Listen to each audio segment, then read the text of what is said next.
India की और पूरे वर्ल्ड की दो सबसे ज्यादा growing industry, first is AI artificial intelligence, second one is semiconductor. तो ये दो ऐसी इंडस्ट्री है पूरे वर्ल्ड की और इंडिया की जो सबसे ज्यादा अभी डिमांड में और जिनका फ्यूचर बहुत ज्यादा ब्राइट है, क्योंकि आप इन सबको पता है कि एक टाइम पे ऐसा आएगा जब अपन लोग 100% एआई पे शिफ्ट हो ही जाएंगे और सेमीकंडक्टर की डिमांड कभी कम नहीं होनी, चाहे मोबाइल हो, चाहे लैपटॉप हो, चाहे डिफेंस इक्विपमेंट हो या कुछ भी हो, सब जगह सेमीकंडक्टर लगते ही लगते हैं। तो ये दो ऐसी इंडस्ट्री है जिनकी डिमांड पूरे जिंदगी भर तक ऑलमोस्ट रहने ही वाली और बहुत ज्यादा ग्रोइंग मोड पे रहने वाली है।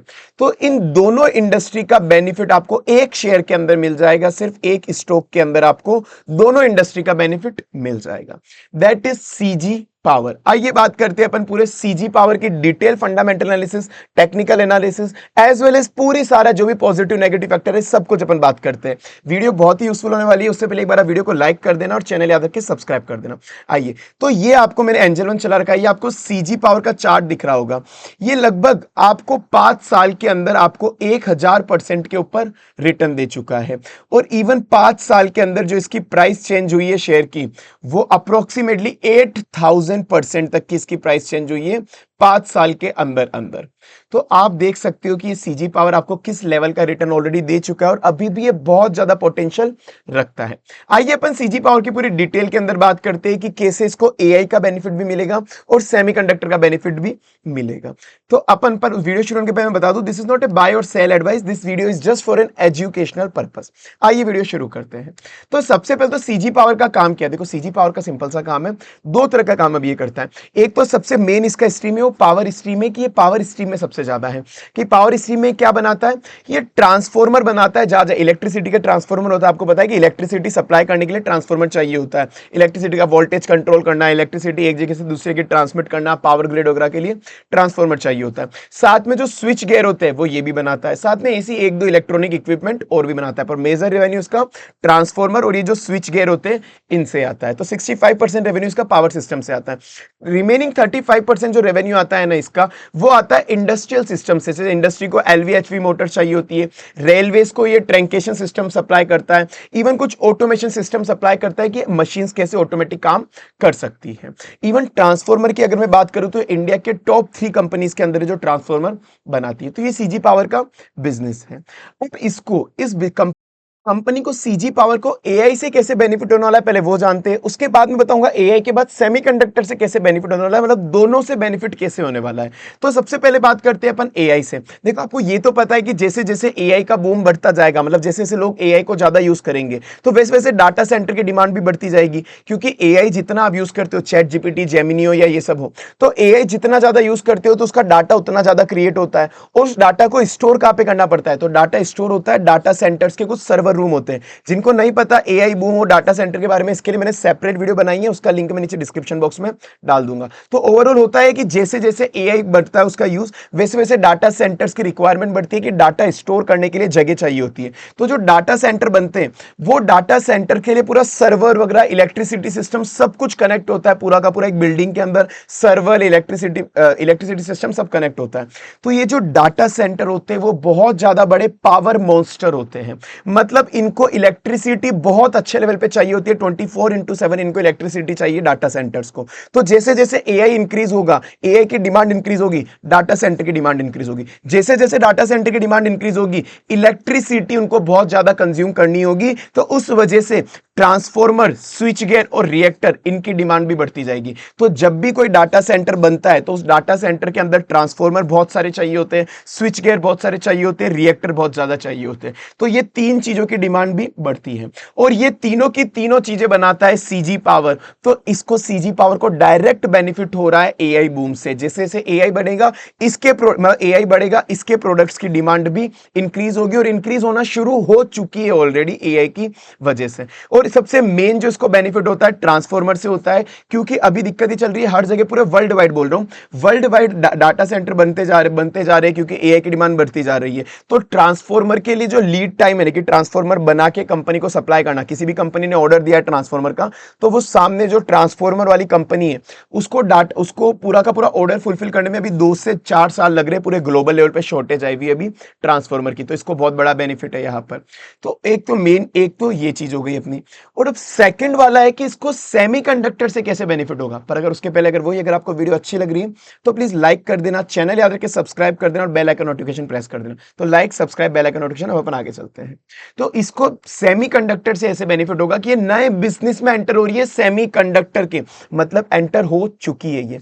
इसने इंडिया के अंदर सेमीकंडक्टर की जो एक ओसेट फैसिलिटी होती है, जो मैं भी आपको बताता हूं, इसने गुजरात के अंदर प्लांट डाला है सेमीकंडक्टर की ओसेट फैसिलिटी का। इसने जेवी बनाई है, मतलब पार्टनरशिप करी है 2 कंपनी से। इंडिया की बाहर की एक है रेनेसस जो जापान की है, और एक है स्टार माइक्रो इलेक्ट्रॉनिक्स जो है थाईलैंड की। इन 2 कंपनी के साथ इसने पार्टनरशिप करी है और गुजरात के अंदर इसने ओसेट का प्लांट लगाया है। ये ओसेट का प्लांट क्या होता है? देखो, इंडिया के अंदर कोई भी कंपनी अभी सेमीकंडक्टर खुद से प्रोड्यूस नहीं करती है। ये गलतफहमी अगर किसको लगता हो तो। और किसी ने सेमीकंडक्टर की वीडियो मेरी नहीं देखी है तो मैंने वहां पे टॉप 10 स्पेसिफिक शेयर बता दिए कि सेमीकंडक्टर इंडस्ट्री कैसे काम करती है, और टॉप 10 शेयर कौन से, मैं उसका भी लिंक डिस्क्रिप्शन बॉक्स में दे दूंगा, वो भी देख सकते हो। तो इंडिया के अंदर कोई भी कंपनी सेमीकंडक्टर बनाती नहीं है।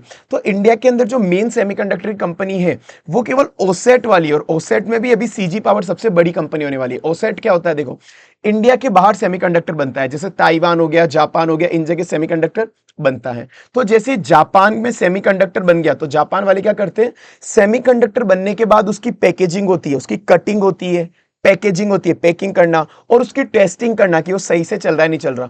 तो जापान वाले क्या करते हैं, वो उसको इंडिया भेज देते हैं। फिर इंडिया का काम होता है कि उस सेमीकंडक्टर की कटिंग करना, पैकेजिंग करना, उसकी टेस्टिंग करना, उसको कहते हैं ओसेट फैसिलिटी। तो अब ये जो सीजी पावर है इसने अपना ओसेट प्लांट ही डाला है गुजरात के अंदर। तो अब सेमीकंडक्टर की डिमांड जितनी ज्यादा, आप लोगों को पता होगा, आप चाहे मोबाइल की बात कर लो, लैपटॉप की बात कर लो, डिफेंस इक्विपमेंट की बात कर लो, हर एक छोटी से छोटे इलेक्ट्रॉनिक आइटम, सब जगह सेमीकंडक्टर चाहिए। और इंडिया के पास सेमीकंडक्टर मतलब बनाती नहीं है इंडिया, सब चीजें इंपोर्ट ही होती है। तो पूरे वर्ल्ड वाइड इसका डिमांड बहुत ज्यादा है। तो अब इस वजह से यहां पर इसको यह भी बेनिफिट मिलेगा। इसने जो इन्वेस्टमेंट करा है 7,600 करोड़ का करा है यहां पर इन्वेस्टमेंट, उसमें से 3,500 की इसको गवर्नमेंट की सब्सिडी मिल गई है सेमीकंडक्टर मिशन के लिए। क्योंकि इंडिया की गवर्नमेंट भी सेमीकंडक्टर को बहुत ज्यादा प्रमोट कर रही है, क्योंकि इंडिया को पता है सेमीकंडक्टर अपन को चाहिए, बिना सेमीकंडक्टर के अपना काम नहीं होने वाला, वरना अपन जिंदगी भर इंपोर्ट ही करते रहेंगे। तो इस वजह से गवर्नमेंट ने इसको 3,500 करोड़ के अप्रोक्स 50% की तो सब्सिडी दे दी है। और अभी एट प्रेजेंट FY 2026 के अंदर इसका कोई बहुत बड़ा मेजर रेवेन्यू अभी सेमीकंडक्टर से नहीं है, क्योंकि कुछ टाइम पहले इसने फैक्ट्री अभी शुरू करी है। तो आप मान सकते हो मिड ऑफ 2026 के अंदर थोड़ा बहुत रेवेन्यू आएगा, बहुत बड़ा नहीं आएगा इसका सेमीकंडक्टर का। मेन रेवेन्यू जो इसका आना शुरू होगा वो एक आधे साल बाद, 1-2 साल बाद आना होगा। जैसे अपन एक्सपेक्ट कर रहे हैं कि FY 27-28 से इसका रेवेन्यू सेमीकंडक्टर से अच्छा आना शुरू होगा। तो ये 2 सबसे बड़ी इंडस्ट्री जो है, AI इंडस्ट्री, सेमीकंडक्टर इंडस्ट्री, दोनों का बेनिफिट आपको एक ही शेयर में मिल रहा है। इस कंपनी का बिजनेस ही ऐसा है कि इसको AI से भी फायदा मिल रहा है और सेमीकंडक्टर में भी ये उतर गई, तो इसको बहुत बड़ा बेनिफिट मिल रहा है यहाँ पर। अब इसके बाद बाकी चीजों की बात भी करते हैं, फंडामेंटल और कुछ अदर पॉजिटिव नेगेटिव फैक्टर, वो भी अपन बात कर लेते हैं। जैसे सबसे पहले कुछ पॉजिटिव फैक्टर की ओर में बात करता हूं। कंपनी के फंडामेंटल बहुत ज्यादा ग्रोइंग है, मतलब उसका रेवेन्यू प्रॉफिट बहुत अच्छे लेवल पे ग्रो है। ये बहुत बड़ी कंपनी, छोटी कंपनी नहीं है। इसका market cap 1.1 lakh crore rupees का है।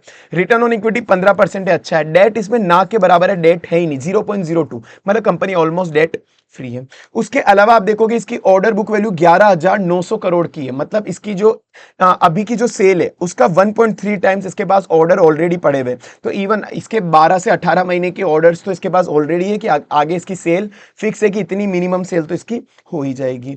साथ में इसको रेलवे से भी बेनिफिट मिल रहा है, रेलवे के बूम से। आपको पता है कि इंडिया के अंदर रेलवे इंफ्रास्ट्रक्चर कितना ज्यादा ग्रो कर रहा है, वंदे भारत ट्रेन वगैरह। अपन इंडिया जो है रेलवे बहुत ज्यादा इन्वेस्टमेंट कर रहा है। तो रेलवे के अंदर एक कवच सिस्टम होता है। अब इसको जैन 2026 के अंदर एक रिसेंटली कवच का ऑर्डर मिला था, 443 करोड़ का कवच सिस्टम मिला था कि कवच को वहां पे इंस्टॉल करना है। तो ये one of the rare vendor है, बहुत कम वेंडर होते हैं जो गवर्नमेंट अप्रूव करती है कवच के लिए, ये उनमें से एक है।